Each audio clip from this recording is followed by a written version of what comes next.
বন্যায় কৃষি খাতে ক্ষয়ক্ষতির আরো বিস্তারিত জানাতে লক্ষ্মীপুর থেকে যুক্ত হচ্ছেন আমাদের সহকর্মী সায়েদুল ইসলাম পাবেল। পাবেল, কৃষি খাতে বন্যা পরিস্থিতির জন্য কোনো ক্ষয়ক্ষতি হয়েছে কিনা জানাবেন, কি কি ক্ষয়ক্ষতি হয়েছে আর কৃষি বিভাগ এই বিষয়ে কি বলছে?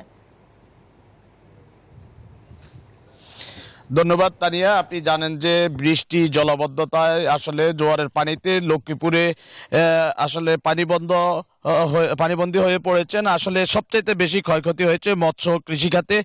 আপনাকে একটু জানিয়ে রাখি যে আমি জেলা মৎস্য কর্মকর্তার সঙ্গে কথা বলেছি। তিনি আমাকে যেমনটি জানিয়েছেন যে লক্ষ্মীপুর জেলার 5টি উপজেলায় 23,032টি পুকুর ভেসে গেছে, 6,572 মেট্রিক টন বিভিন্ন প্রজাতির মাছ চলে গেছে মৎস্য চাষীদের।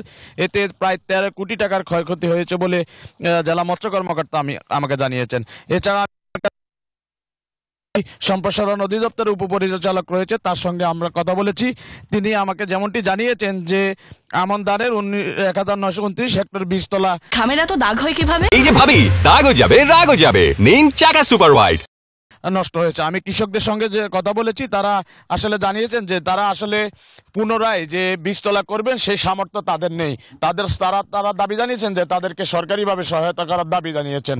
এই ছিল লক্ষ্মীপুর থেকে আমার কাছে সর্বশেষ। আমি ফিরে যাচ্ছি স্টুডিওতে। পাবেল, আপনাকে ধন্যবাদ আমাদের সঙ্গে যুক্ত থাকার জন্য।